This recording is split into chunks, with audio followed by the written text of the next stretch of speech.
नमस्कार दोस्तों। N show में आपका स्वागत है। और आज हम बातचीत करेंगे एक बहुत बड़े चैलेंज की ओर, जो दुनिया भर में आया हुआ, भारत में खास तौर पर मैं बात कर रहा हूँ आईटी सेक्टर की। जब से टीसीएस की तरफ से ये खबर आई कि वो 12,000 लोगों की छटनी करेंगे या 2% टोटल वर्कफोर्स का, तो एक गंभीर चर्चा, एक बहस शुरू हुई है कि आईटी सेक्टर क्या एक वाकई मुश्किल के दौर में पहुंच गया है। आईटी की तरफ से जो खबरें आ रही हैं, टीसीएस की तरफ से जो खबरें आ रही हैं कि जो ग्लोबल वर्कफोर्स है उनकी, उसमें से वो लगभग 12,000 लोगों को, बड़े फैंसी वर्ड आजकल यूज किए जा रहे हैं, स्ट्रीमलाइन करेंगे, रिस्ट्रक्चरिंग करेंगे, न्यू टेक्नोलॉजी पे काम करेंगे, ये सारी बातें करी जा रही है। लेकिन मूल मुद्दा ये है कि 12,000 लोगों की छटनी होगी। तो आज हम इसी पे बातचीत करने वाले हैं कि क्या आईटी सेक्टर, आईटी इंडस्ट्री पूरी हमारी बहुत मुश्किल के दौर में पहुंच गई है। ये आज हमारे चर्चा का विषय होगा, इसीलिए हमने इसका नाम भी रखा है the IT sector is struggling. Show में आगे बढ़ने से पहले मैं आपको एक ये डिस्क्लेमर दे दूं कि इसमें हम जो भी बातचीत करेंगे वो आईटी कंपनी को बाई सेल की कोई रिकमेंडेशन नहीं है। और जो भी मेहमान हमारे चैनल पे आते हैं, उनकी राय आईटी सेक्टर के बारे में जो भी होगी वो उनकी अपनी राय है। और कई बार ऐसा होता है कि सेक्टर एक स्ट्रक्चरिंग के दौर से गुजर रहा है, लेकिन स्टॉक में ऊपर नीचे होता है, तो लोग अपनी राय उसी हिसाब से बनाते रहते हैं, खरीद बेच के हिसाब से। लेकिन हम इस शो में प्योरली उस सेक्टर की जो दिक्कतें हैं उस पर हम बातचीत करने वाले हैं। तो कोई भी बाई सेल की रिकमेंडेशन इसको नहीं समझना चाहिए। और दूसरा एक रिक्वेस्ट है आपसे कि आप देखना शुरू कर चुके हैं, फटाफट इसको, चैनल को सब्सक्राइब कर दीजिएगा। और अगर ये शो आपको पसंद आता है तो अपने दोस्तों के साथ शेयर जरूर करिएगा, क्योंकि ये बहुत ही इंपॉर्टेंट है। तो जैसा कि इसका नाम है, तो आईटी सेक्टर स्ट्रगलिंग, वाकई आईटी सेक्टर बहुत जबरदस्त तरीके से एक संकट के दौर में पहुंच गया है। क्योंकि 12,000 लोगों को अगर आपको एक साथ निकालना पड़ रहा है, छट्टी करनी पड़ रही है, तो ये छोटी मोटी बात नहीं है। क्योंकि अगर 2% है और 12,000 के बराबर है वो संख्या, तो आप सोचिए कितनी बड़ी संख्या में लोग छटनी होने जा रही है। दूसरी आईटी कंपनियों की तरफ से अभी ऐसे कोई ऐलान नहीं हुए हैं, कोई बात नहीं आई है, लेकिन दबाव सभी कंपनियां महसूस कर रही हैं। क्या वजह है इसकी, क्यों हो रहा है ऐसा, क्या ये ग्लोबल फिनोमेना है, इसका इम्पैक्ट क्या होगा और कैसे इन कंपनियों को इससे लड़ना पड़ेगा, इन सब पे हम आज बातचीत करेंगे। और आपकी स्ट्रेटजी क्या होनी चाहिए अगर आप नौकरी कर रहे हैं, नौकरी ढूंढ रहे हैं, इंजीनियरिंग कर रहे हैं कहीं पे, या आप स्टॉक मार्केट में भी काम करते हैं, आईटी सेक्टर देखते हैं, तो इस पूरे सेक्टर को एक बिग पर्सपेक्टिव में जरूर समझना चाहिए। चलिए शुरुआत करते हैं। तो जैसा कि मैंने कहा कि आईटी सेक्टर की स्ट्रगल कर रही है, तो इसमें 4 महत्वपूर्ण बातें निकल के आ रही हैं, उस पर एक-एक करके हम चर्चा करते हैं। व्हाट इज हैपनिंग, हो क्या? मेरे हिसाब से 4 महत्वपूर्ण बातें हो रही हैं। पहली बात हो रही है कि ग्लोबल मास ले ये सिर्फ टीसीएस की बात नहीं है, दुनिया की बहुत सारी कंपनीज में ऐसे ट्रेंड देखे जा रहे हैं जहां पे लोग निकाले जा रहे हैं या निकालने की बात कही गई है। तो वो संख्या काफी बड़ी है। क्यों हो रहा है ऐसा, उस पर बातचीत करेंगे। कौन कौन सी कंपनियां ये कर रही, उस पर भी हम बातचीत करेंगे। दूसरा पॉइंट हम कवर करेंगे कि बिजनेस रिस्ट्रक्चरिंग हो रही है। देखिए, सारी आईटी कंपनीज जो है वो अपने कारोबार को, अपने धंधे को रिस्ट्रक्चर कर रही है। क्या होता है कारोबार आईटी कंपनीज का, उसको थोड़ा समझने की कोशिश करेंगे कि वो किस तरीके से अपने आप को रिस्ट्रक्चर कर रही है। और रिस्ट्रक्चरिंग का मतलब केवल डाउनसाइजिंग ही है या कुछ और भी है, तो रिस्ट्रक्चरिंग एक बड़ा पॉइंट होगा। तीसरा पॉइंट होगा चेंज इन प्राइसिंग। आईटी कंपनियां क्या करती हैं, आईटी कंपनीज का जो भी क्लाइंट है, जो भी ग्राहक है, उसके लिए वो सर्विस करती हैं और उसकी जो प्राइसिंग करती हैं वो मैन पावर के आधार पर। हमने आपके यहाँ ऑन साइट 10 लोग लगाए हैं, 10 लोगों के हिसाब से बिलिंग ये बनती है। तो प्राइसिंग अब चेंज हो रही है। कंपनियां, जो उनके क्लाइंट्स हैं, वो नेगोशिएट कर रहे हैं, कम कीमत पे ज्यादा प्रोडक्टिविटी वो चाहते हैं। चौथा जो हो रहा है वो क्वालिटी शिफ्ट हो रहा है। अभी जो बल्क में काम हो रहा था कि एक ऑन साइट पे 20 लोग, 50 लोग, 100 लोग की टीम लगाई जाती थी, अब वहां पे 10 लोग, 20 लोग से और ज्यादा काम लिया, यानी स्पीडी वर्क हो रहा है, क्विक वर्क हो रहा है और कम लोगों में हो रहा है। तो क्वांटिटी से क्वालिटी की तरफ अब शिफ्ट भी देखने को मिल रहा है। ये 4 बड़े मेजर चेंजेस हमको दिख रहे हैं, इस पर हम बातचीत करेंगे। पहले इसके थोड़े और निटी-ग्रिटी समझ लेते हैं, उसके बाद हम इन चारों विषयों समझेंगे। मास ले ऑफ जब मैंने आपसे कहा, तो देखिए मास ले ऑफ में Microsoft, TCS, even NASA, Dell, Nissan, UPS जैसी तमाम कंपनियां हजारों नौकरियां कट कर रही है, हजारों लोगों को नौकरी से निकाल रही है, या तो वो निकाल चुकी हैं या निकाल रही हैं या उन्होंने इंटेंट किया है। और ये सब कुछ 2025 की बात मैं कर रहा हूँ। 2025 के अभी 7वां महीना चल रहा, खत्म होने वाला है, और इन 7 महीनों की ये पूरी कहानी है।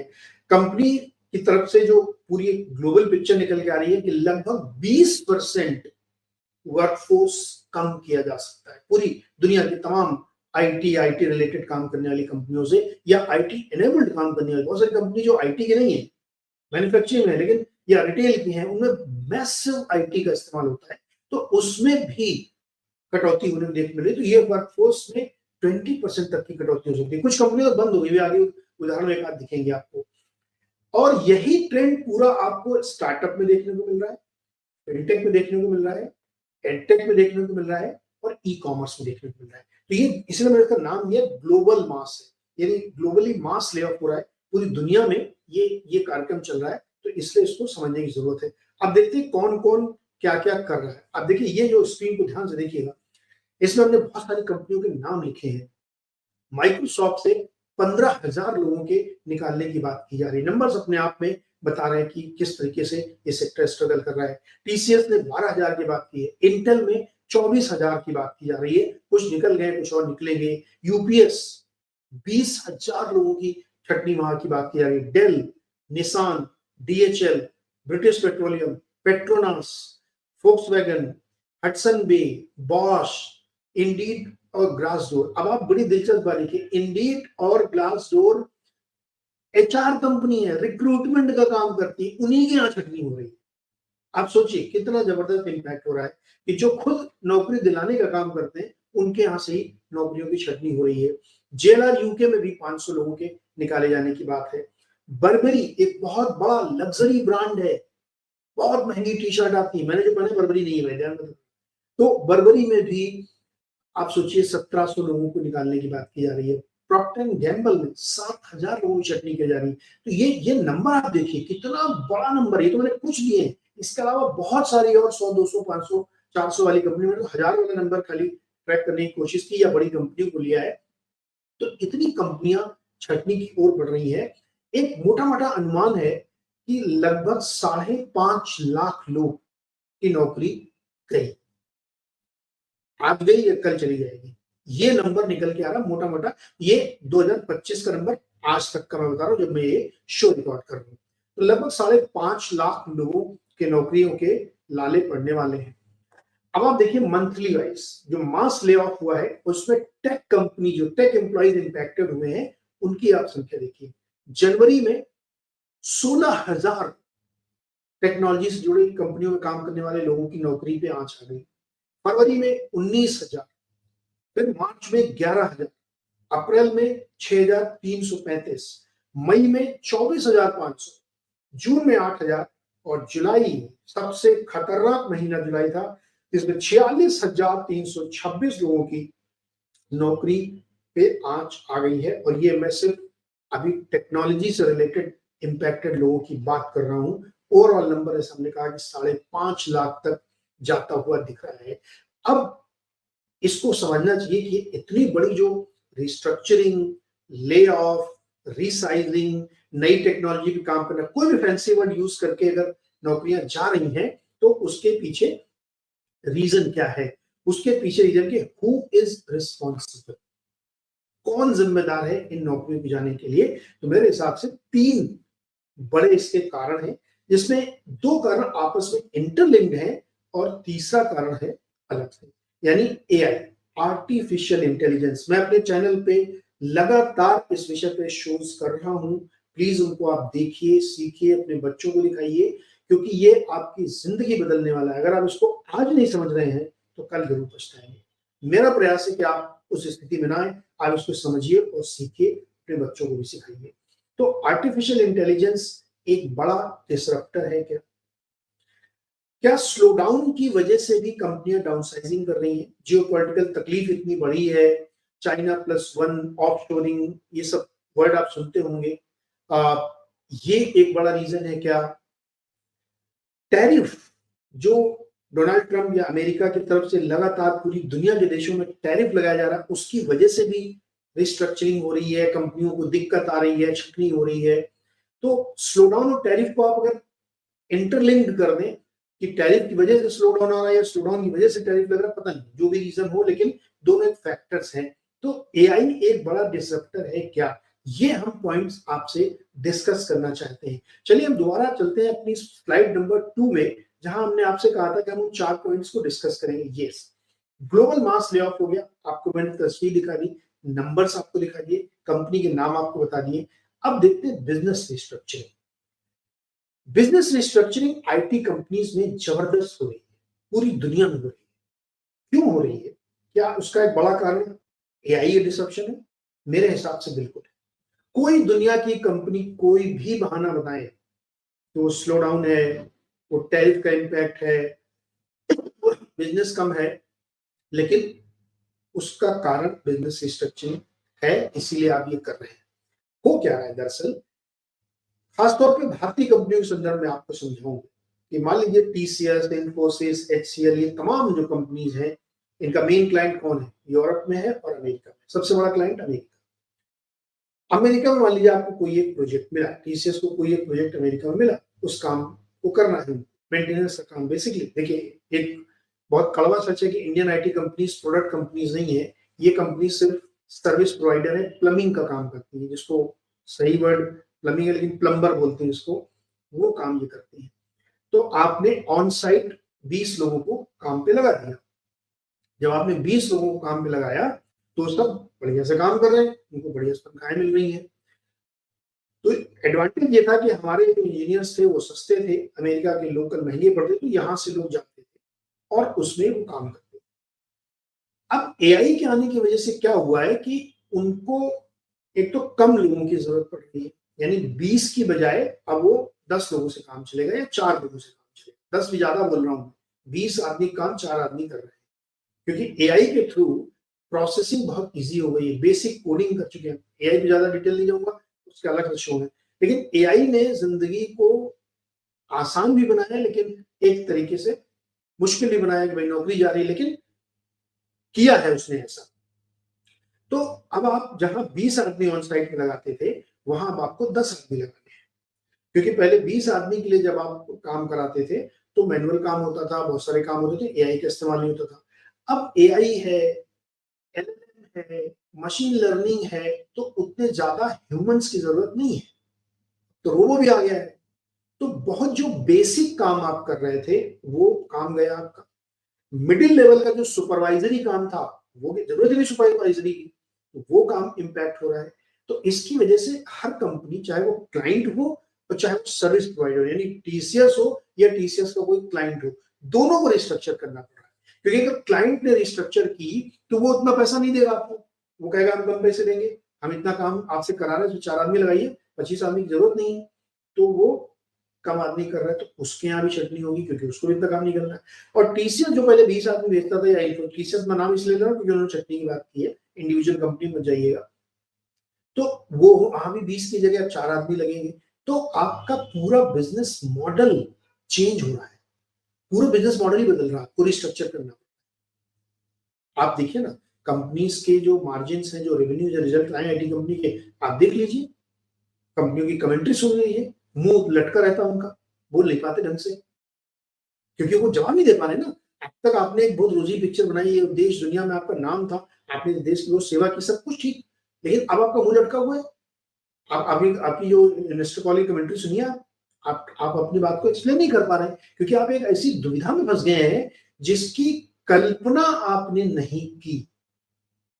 अगर आप ये पहले सोचते तो आप इस दुविधा में नहीं पहुंचते। खैर, आइए रिस्ट्रक्चरिंग पे। तो एक रिस्ट्रक्चरिंग हो रही है, बिजनेस मॉडल चेंज हो रहे हैं कंपनियों के, सब कुछ आईटी इनेबल्ड हो गया है। अब मैं आपसे बात करते समय जब ये शो रिकॉर्ड कर रहा हूँ तो मेरे आसपास कोई व्यक्ति नहीं है, मैंने ही कैमरा ऑन किया है, मैंने ही अपना सॉफ्टवेयर ऑन किया है, मैंने ही ग्राफिक बनाए, मैं ही ग्राफिक प्ले कर रहा हूँ जो आप चलते हुए दिख रहे हैं, ये सब कुछ मैं कर रहा हूँ अकेले। यही काम पहले 3 आदमी करते थे कि एक कैमरा मेरे लिए कैमरा लगाएगा, एक आदमी बाद में जाके इसकी एडिटिंग करेगा, इसमें एडिटिंग की जरूरत नहीं है, अभी मैं जैसे ही शो खत्म करूंगा ये शो ऑन एयर होगा और मैं खुद ऑपरेट कर रहा हूँ। यानी जो काम पहले कम से कम 4 लोग करते, वो काम मैं अकेले कर रहा हूँ। अब आप समझ रहे हैं कितना खतरनाक तरीका आ रहा है टेक्नोलॉजी के थ्रू, तो सबके बिजनेस स्ट्रक्चर हो रहे हैं।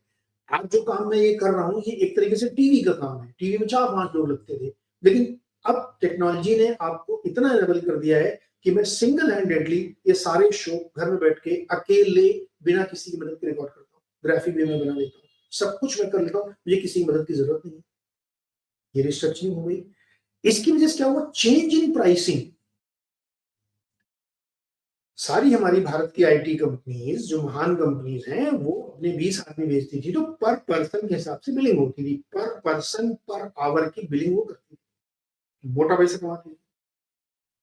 अब पर्सन तो उतने लगेंगे नहीं, 20 की जगह 4 ही लग रहे हैं, तो 4 आदमियों की ही बिलिंग होगी ना। अब पहले 20 आदमी 8 घंटे रोज काम करते थे, अब 4 आदमी 8 घंटे रोज काम करेंगे, या 10 घंटे करा लीजिए, चलिए 2 घंटे से एक्स्ट्रा करा लिया हमने, तब भी घंटे कम हो गए, पर्सन कम हो गए, तो बिलिंग कम हो गई। तो हर आईटी कंपनी इस समस्या से जूझ रही है। हर एक, आप कॉन्फ्रेंस कॉल सुनिए रिजल्ट के बाद, कि नेगोशिएशन हो रहा है प्राइस पे। हर क्लाइंट कह रहा है कि प्राइस नेगोशिएट करिए। अब आप हमारे ऑन साइट पे 10 लोगों को लगाने की जरूरत नहीं है। मैं ऐसे कई लोगों को जानता हूँ, एक आदमी ऑन साइट काम कर रहा है, एक प्रोजेक्ट पे एक आदमी, जहां पहले 10 लगे रहते थे, एक आदमी, सिंगल आदमी काम कर रहा है, और बिल्कुल वैसे ही काम चल रहा है, क्योंकि उस व्यक्ति ने अपने यहाँ एआई सिस्टम लगा दिया, तो 10 लोगों की जरूरत नहीं पड़ी। तो चेंज इन प्राइसिंग हो गया। क्वालिटी शिफ्ट, ये भी एक बहुत बड़ी चीज है। क्वालिटी शिफ्ट में क्या हो रहा है कि क्वालिटी वर्क में बदलाव आ गया है। पहले जो बहुत लेथार्जिक मैनुअल काम आप करते थे, अब वो क्वालिटी में शिफ्ट हो गया है। Fast, good quality, error free काम चुटकियों में हो रहा है। तो क्वालिटी शिफ्ट की वजह से भी, हाई टेक्नोलॉजी यूज करने की वजह से भी मैनुअल इंटरवेंशन कम हुआ है। इसकी वजह से आप देखिए पूरे बिजनेस मॉडल चेंज हो रहे हैं। आप अपने ऑफिस में, अपने आसपास, सब जगह आप देखिए। अब आप जो लोग रील बना रहे हैं मोबाइल से अपने, उनको देखिए ना, वो खुद ही बना लेते हैं, खुद ही रिकॉर्ड कर लेते हैं, सब कुछ काम करके अपलोड कर देते हैं। यही काम पहले 3 लोग करते। यही मैं आपको समझा रहा हूँ कि ये जो चेंज आया है ना आईटी में, ये है। तो ये जो चारों बड़ी समस्याएं हमने आपके सामने एक्सप्लेन की, इसने आईटी सेक्टर की पूरी तस्वीर बदल दी।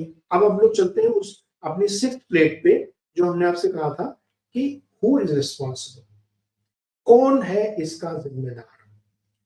इसके जिम्मेदार एआई है मेजरली। स्लो डाउन, टैरिफ, इन सब का कारण भी एआई है।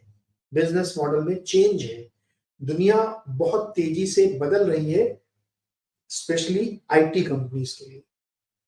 तो अगर आप उससे अपने को लैस नहीं करते हैं तो बड़ी मुश्किल आएगी। अब जैसे टीसीएस का ये कहना है कि उन्होंने बहुत सारे लाखों लोगों को, अपने एम्प्लॉइज को ट्रेन किया है, आईटी स्किलिंग की है, आईटी के अंदर जाके एआई की थ्रू स्किलिंग कराई, उनको अपग्रेड कराया, नई चीजें सिखाई। भैया एआई स्किलिंग से काम थोड़ी चलेगा। लैपटॉप चला लेना कोई स्किल नहीं है। लैपटॉप के अंदर जो सॉफ्टवेयर रखा है, क्या आप उसको बना लेते हैं? क्या आप प्रोडक्ट डिजाइनिंग में हैं? क्या कौन कर रहा है उस पर बात करिए। आप ये सब, मैं भी चैट जीपीटी चला लेता हूं, तो मेरे को क्या हो जाएगा इससे? मेरा निजी लाइफ इजी हो जाएगी। लेकिन चैट जीपीटी चलाने तो मैं चैट जीपीटी का इंजीनियर नहीं हो गया, प्रॉब्लम सॉल्वर नहीं हो गया। एक बहुत मजेदार बात आपको, माइक्रोसॉफ्ट ने एक स्टडी की। माइक्रोसॉफ्ट ने स्टडी की कि उसके उसके इंजीनियर्स ने एक स्टडी की, और वो रिपोर्ट आप गूगल करेंगे तो मिल जाएगी, कि उसमें उन्होंने ये क्वेरी डाली, एआई की वजह से, जिन एआई की वजह से और एलएलएम की वजह से, मैं अभी तीनों को छोड़ूंगा, अंतर ही बता दूंगा, इनकी वजह से किसकी नौकरी सेफ है और किसकी नौकरी एकदम अनसेफ। आप हैरान हो जाएंगे कि 40 ऐसी नौकरियां उन्होंने निकाली उस सर्वे थ्रू, जिसमें बेसिक कोडर है, क्लर्क टाइप के लोग हैं, डेटा एंट्री ऑपरेटर है, ऐसे तमाम नौकरियां नहीं बचेंगी। आप वल्नरेबल है, अनसेफ है। सेफ कौन बचा? मजेदार बात देखिए, जो मसाज करता है आपकी, बाल काटता है आपके, आपके घर की गार्डनिंग करता है, इस टाइप के जो बेहद मैनुअल जॉब है, वो अभी बच रहे हैं, कल क्या होगा पता नहीं, क्योंकि आजकल घास काटने की बहुत मशीनें आ गई, आपके घर की झाड़ू पोछा के लिए लोगो आ गया है, कल पता नहीं। लेकिन आज की डेट में जो सर्वे किया गया वो ये बताता है, हालांकि वो सर्वे अभी बहुत प्रीमेच्योर है, उसको एकदम सच मत मानिए, क्योंकि उसमें बहुत सारी चीजें अभी ऐड करनी है, लेकिन जो कहते हैं ना कि शुरुआती जो लक्षण दिख रहे हैं वो लक्षण अच्छे नहीं, मौसम की भविष्यवाणी आपको दिख रही है। तो एआई ने डिसरप्शन किया, एआई के डिसरप्शन की वजह से आज आपको 12,000 लोगों की छटनी करनी पड़ रही है, या पूरी दुनिया में 5.5 लाख लोग केवल इसी 2025 के 7 महीनों में पिंक स्लिप ले रहे हैं। ये आप इसको समझिए। दूसरा क्या कि स्लो डाउन, टैरिफ, ये ऑनगोइंग चीजें हैं, ये जिंदगी भर चलती ही रहती है, कभी टैरिफ लगता है। वर्ल्ड वॉर 2 के समय भारत में बहुत ज्यादा हम लोगों ने प्रोटेक्शनिस्ट इकोनॉमी बना ली थी, और जो बाहर से माल आता था उस पर हमने टैरिफ लगाया, और हमारे यहाँ तो आज तक टैरिफ चल रहे हैं। ट्रम्प साहब कह ही रहे हैं कि सबसे ज्यादा टैरिफ आप लगाते हैं। Tariff and slow down, part and parcel of economy, ये पूरी लाइफ हमेशा चलते रहेंगे। बदलाव क्या हुआ, जो पैराडाइम, जो टेक्टोनिक शिफ्ट जिसको बोलते हैं, वो है आर्टिफिशियल इंटेलिजेंस, जिसमें जिन एआई, यानी जो एआई बेसिकली एआई से क्या होता है कि आपने बहुत सारा डेटा फीड कर रखा है, और उस डेटा के आधार पर वो चीजों को आपको गाइड करता, बताता है, आपका काम कर देता है, रिसर्च कर देता है। लेकिन वो बहुत सारी क्वेरी जो आपने ट्विस्ट कर दी उसका जवाब नहीं दे पाता। लेकिन जिन एआई, जनरेटिव एआई, यानी वो प्रोसेस में सोच आ गई है, थिंकिंग हो गई, वो अपने आप से कुछ चीजें सोचने लगा। आपने अगर किसी से पूछा, मान लीजिए आप चैट जीपीटी पे जाके डालिए कि मुझे रिलायंस इंडस्ट्री का शॉर्ट एनालिसिस चाहिए, विद इन 30 सेकेंड वो आपको शॉर्ट एनालिसिस दे देगा। दैट इज जे एआई, कि उसने सारा डेटा खंगाला, इधर उधर सब लाग डाल दिया उसने। लेकिन अगर वही आपको ये सजेस्ट करने लगे कि ये शॉर्ट एनालिसिस के अलावा आपको उसकी बैलेंस शीट के नंबर में ये एक पॉइंट और ध्यान देना चाहिए, या वो ये सजेशन देने लगे कि ये सब तो ठीक है, बट रिलायंस या इस तरह की कोई कंपनी आपके पोर्टफोलियो को सूट नहीं करती, क्योंकि आपके पोर्टफोलियो में ऑलरेडी ऑयल के बहुत सारे stock. That is gen AI. LLM या लार्ज लैंग्वेज मॉडल, बहुत सारे डेटा जो अलग अलग तरीके से सेव्ड है, लैंग्वेजेस के डिफरेंशियल में, लोकेशन के डिफरेंस, उन सब का भी समावेश हो गया। तो इसने आपके सोचने के तरीके, काम करने के तरीके को बदल दिया है, बदलेगा नहीं, बदल दिया है। इसलिए 12,000 लोगों की नौकरी जा रही है, और अभी और कितनी जाएगी पता नहीं। तो इसलिए आपको ये बहुत ध्यान से समझ लेना चाहिए कि आईटी सेक्टर एक बहुत मुश्किल दौर से गुजर रहा है, और मुझे दुख के साथ कहना पड़ रहा है कि आईटी कंपनीज अभी भी इस बात को शायद फुली रियलाइज नहीं कर रही। ये बात मैं क्यों कह रहा हूं, ये कुछ लोगों को बुरी लग सकती है, कंट्रोवर्शियल हो सकती है, लेकिन हमारे देश की, मैं दूसरे देश की बात क्यों करूं, मेरे देश की आईटी कंपनीज ने एक समय बहुत अच्छा काम किया, उन्होंने देश में कंट्रीब्यूट किया और हमारा झंडा ऊंचा किया। दुनिया भर में नाम हो गया कि इंडियन आईटी कंपनीज बढ़िया सर्विस काम कर रही हैं। लेकिन उन्होंने डिजाइनिंग में कुछ काम नहीं किया, 0 सन्नाटा। उन्होंने सिर्फ ई क्लर्क्स पैदा किए। सॉरी टू से इंजीनियर्स, अगर आप सुन रहे हो गाली मत देना। उन्होंने आपको एक पढ़ा लिखा व्हाइट कॉलर लेबर बना दिया, जो ऑन साइट जाके किसी की प्रोडक्ट पे काम कर रहा है, जिसमें आपका कुछ नहीं, आप एक मैकेनिक है। ऑटोमोबाइल का जो आपकी कार का मैकेनिक होता है, उसको कार की इंजीनियरिंग नहीं आती है, बनी बनाई कार में क्या गड़बड़ सड़बड़ होगा उसको ठीक कर सकते हैं। आप कलर टीवी के मैकेनिक बन गए, आपके गैस हॉब चूल्हे के मैकेनिक बन गया, सर्विस प्रोवाइडर है। ये बिगेस्ट मिस्टेक हमारी आईटी कंपनीज ने करी, उन्होंने कभी प्रोडक्ट डेवलपमेंट पे ध्यान ही नहीं दिया। कुछ बनाया आपने, चीन ने बना दिया ना डीप सीक, चैट जीपीटी का बाप बता रहे हैं लोग उसको, कि उससे 10 गुनी कम कीमत की सर्विस दे रहा है, उतनी ही एफिशिएंसी सर्विस दे रहा है, इवन सम टाइम उससे बेटर कोडिंग कर रहा है। और ये बात मैं नहीं कर रहा हूँ, ये एनवीडिया के जो हेड है, सीईओ है, उन्होंने खुद माना कि डीप सीक बहुत एफिशिएंट है। हमारे देश में क्यों नहीं हो पाया? इन्फोसिस, टीसीएस, आईटी की जितनी बड़ी कंपनी है, एचसीएल, टेक महिंद्रा, एलटी, मास्टर 50 कंपनी है, इन्होंने क्या किया, क्या कर रहे थे? आपने कोई प्रोडक्ट डिजाइनिंग डेवलपमेंट काम क्यों नहीं किया? आप सिर्फ लेबर का काम कर रहे थे, सर्विस का काम कर रहे थे।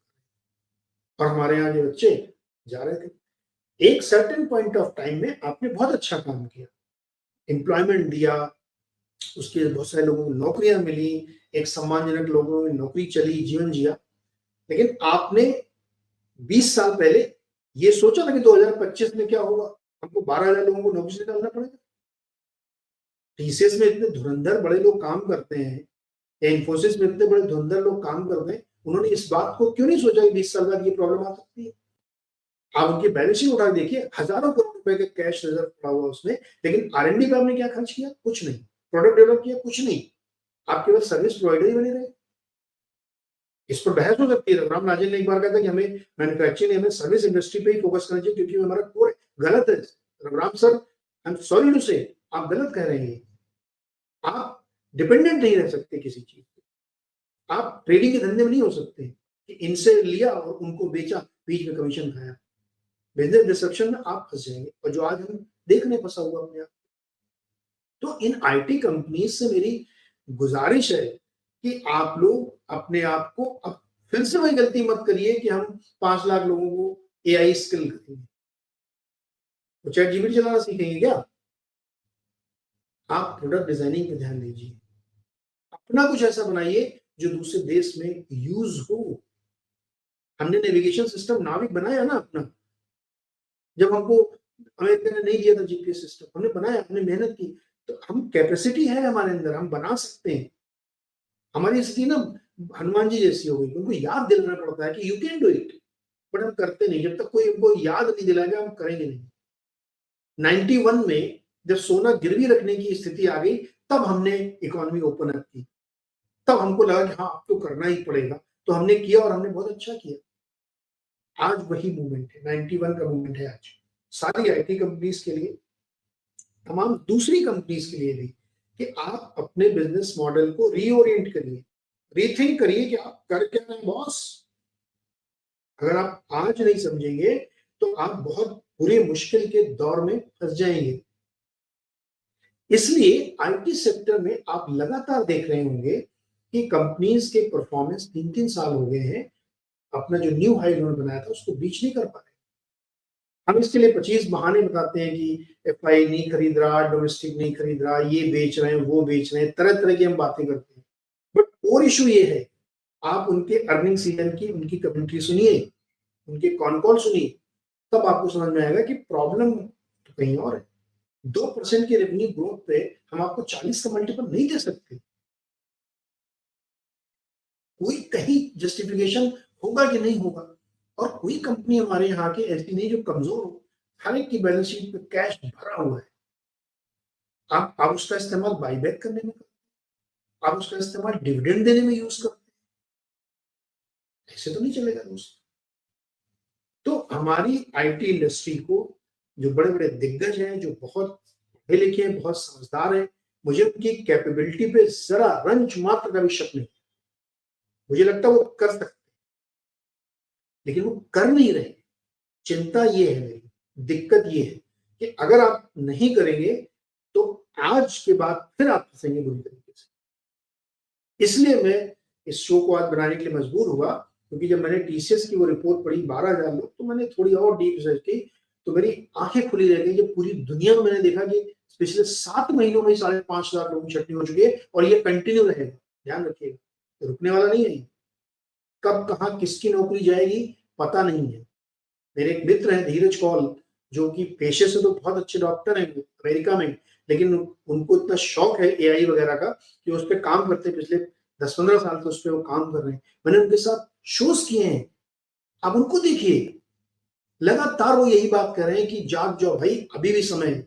आप नहीं जागेंगे तो गेम ओवर है फरार के लिए। वो चाहे आप कंपनी लेवल पे ले लीजिए, चाहे इंडिविजुअल लेवल पे। तो मुझे लगा कि इस पर आपसे बातचीत जरूर करनी चाहिए। आप लोग हमारे साथ जुड़े हुए हैं, तो जो कुछ भी ऐसी इंफॉर्मेशन है जो गेम चेंजर हो सकती है, जो आपकी लाइफ में इम्पैक्ट कर सकती है, उसको मैं आपके साथ जरूर शेयर करता हूँ। इसलिए मैंने आज ये सोचा कि आईटी सेक्टर पे बनाया जाए कि ये सेक्टर बुरी तरीके से स्ट्रगल कर रहा है और ये कैसे रीशेप करेगा अपने आप को पता नहीं। और मैं इस बात से बहुत ज्यादा सशंकित हूँ, डरा हुआ हूँ कि ये एआई स्किलिंग के नाम पे, एमएल स्किलिंग के नाम पे आपको फिर से मजदूर बना देंगे और फिर आप वही गलती करेंगे 5 साल बाद जो आपके लिए मुश्किल हुई। तो ये एक ऐसा मोमेंट आया है जहां पे आप हमको प्रोडक्ट डिजाइनिंग करके दीजिए, अपना कुछ बनाइए जिसको हम बाहर बेचे जाते हैं। अदरवाइज जो काम 20 साल पहले आपने किया था, आज इस मोड़ पे आप खड़े हुए वही खड़े होंगे। अभी मैं तो एक सवाल करता हूँ कि 3,20,000 का कैंपस प्लेसमेंट टीसीएस, इन्फोसिस, सारी आईटी कंपनीज 15 साल पहले भी करती थी और आज भी वही कर रही है। ग्रेजुएट इंजीनियर करके निकलता है, उसको 3 लाख रुपए की नौकरी मिलती है। आप सोचिए क्या हो रहा है, क्योंकि आप देने के लिए कुछ नहीं है। इसलिए शायद ये वक्त है अपने आप को चेंज करने का।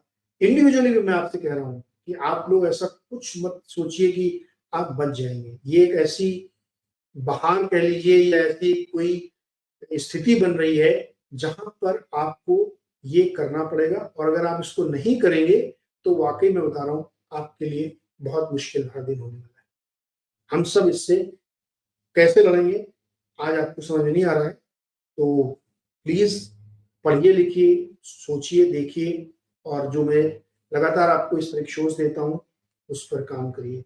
अगेन कह रहा हूँ कि यहाँ पे आईटी सेक्टर का मैंने एक सेक्टोरल एनालिसिस, एक पर्सपेक्टिव रखा है जो काफी डीप मुझे लग रहा है। इसमें बाई, सेल, होल्ड की कोई रिकमेंडेशन नहीं है और इस पर आप अपनी राय अपने हिसाब से बनाइएगा। लेकिन आईटी सेक्टर आज एक मुश्किल के दौर में है और इस मुश्किल के दौर से अगर आप तुरंत नहीं निकल पाएंगे तो शायद मुझे लगता है आने वाले समय में और मुश्किल हो जाएगी। उम्मीद करते हैं कि ये वीडियो आपके काम जरूर आएगा। अच्छा लगा हो तो अपने दोस्तों के साथ जरूर शेयर करिएगा। भूल गए हो तो दोबारा सब्सक्राइब कर लीजिएगा। Thank you so much.